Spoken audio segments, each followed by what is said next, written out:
और अब सहज होकर के, अंतर्मुख होकर के, स्थित प्रज्ञ होकर के आज्ञा चक्र में मन को केंद्रित करते हुए, मन तो अपने आप ही सहज एकाग्र हो जाता है प्राणायाम से।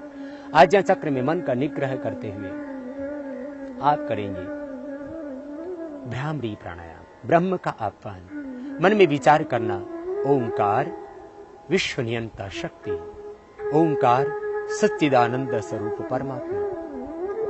ओंकार का ध्यान करते हुए आज्ञा चक्र में मन एकाग्र रखते हुए नाद में उच्चारण करेंगे ओंकार का। मुख बंद रहेगा, नासिका से श्वास लेना और नासिका से भ्रमर की तरह ध्वनि करते श्वास को बाहर छोड़ना है। कान बंद होंगे अंगूठों के माध्यम से, कान के ऊपर जो भाग ऊपर उठा हुआ है उस ढक्कन से भाग को अंदर दबाएंगे, बंद कर देंगे और पहली उंगली रखेंगे माथे पर, शेष 3 उंगलियां मिली हुई और नासिका के और आंख के मूल में यहां पर पहली उंगली को लगा देंगे। बीच वाली उंगली जो है उसको इस तरह से रखें। 3 उंगलियां मिली हुई, इनमें से जो पहली उंगली है उसको आंख और नाक का यहां पर जो मूल भाग है यहां पर हल्का सा लगा करके दबाइए और आज्ञा चक्र में मन को रखेंगे केंद्र। तो आज्ञा चक्र में एक आभा, एक ज्योति पुंज, एक प्रकाश पुंज स्वतः आपको दिखाई देगा और उस दिव्य आभा में, उस प्रकाश पुंज में, उस दिव्य आलोक में, उस दिव्य ज्योति में आप समाहित से हो जाएंगे। ओंकार आनंदमय, ज्योतिर्मय, तेजोमय, शांतिमय है। उस भगवान का आनंद, उस भगवान की करुणा, उस भगवान का दिव्य ज्ञान मुझ पर बरस रहा है। चारों ओर से आनंद स्रोत बह रहा है। परम पिता परमेश्वर के अंदर समाहित होकर के करें। ओंकार उस ब्रह्म का सर्वोपरि नाम है। हिमालय के अंदर स्थित उच्च पर्वत कैलाश पर भी स्वयं परमात्मा ने अपना नाम लिखा, ओम इति एकाक्षरम ब्रह्म। ओम ये एकाक्ष ब्रह्म है। गीता में स्वयं भगवान श्री कृष्ण ने और सब ऋषिमुनियों ने इसी ओंकार के जप के द्वारा ब्रह्म तत्व को पाया। इसी ओंकार के जप के द्वारा उन्होंने मोक्ष को पाया। आइए हम भी ओंकार का नाद करेंगे, भ्रामरी प्राणायाम करेंगे। दोनों हाथ के अंगूठे कानों पर लगाएं, श्वास को पूरा अंदर भरें।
यह भ्रामरी प्राणायाम तनाव से मुक्ति पाने के लिए, हर तरफ व्यक्ति को तनाव है, चिंता है, भय है, आशंकाएं हैं, अविश्वास है।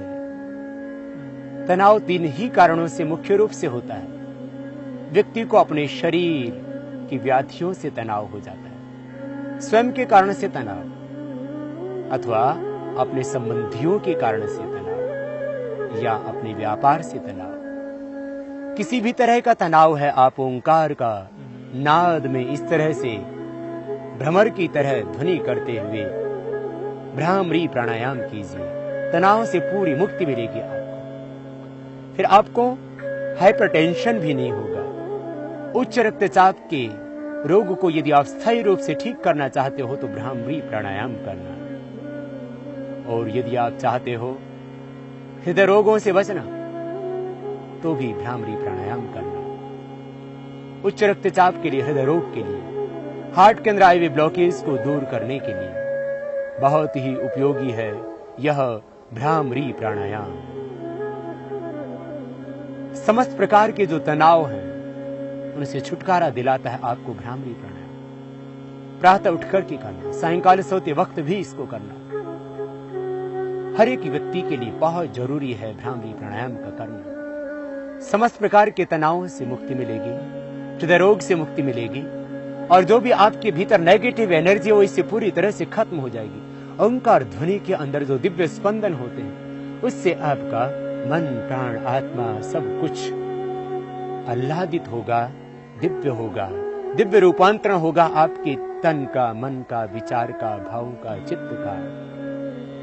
आप प्रतिदिन भ्रामरी प्राणायाम करके पॉजिटिव एनर्जी पाना, सकारात्मक ऊर्जा पाना, ब्रह्मानंद पाना। भ्रामरी प्राणायाम करने से व्यक्ति के ऊपर शक्तिपात होता है, इसलिए शक्तिपात की दीक्षा से दीक्षित होना चाहते हैं तो भी भ्रामरी प्राणायाम करना। भ्रामरी प्राणायाम के करने से आपको मिलेगा ब्रह्मानंद। जैसे आज हम यहाँ पर गंगा नदी के पवित्र तट पर बैठ करके भ्रामरी प्राणायाम कर रहे हैं, इसी तरह से महर्षि स्वामी दयानंद जी महाराज 18 घंटे बैठ करके ओंकार की उपासना किया करते थे, उद्गीत की उपासना किया करते थे। गौतम, कपिल, कणाद, जैमिनी, विश्वामित्र आदि ऋषि भी इसी तरह से ओंकार के जप के द्वारा ब्रह्म आराधना किया करते थे।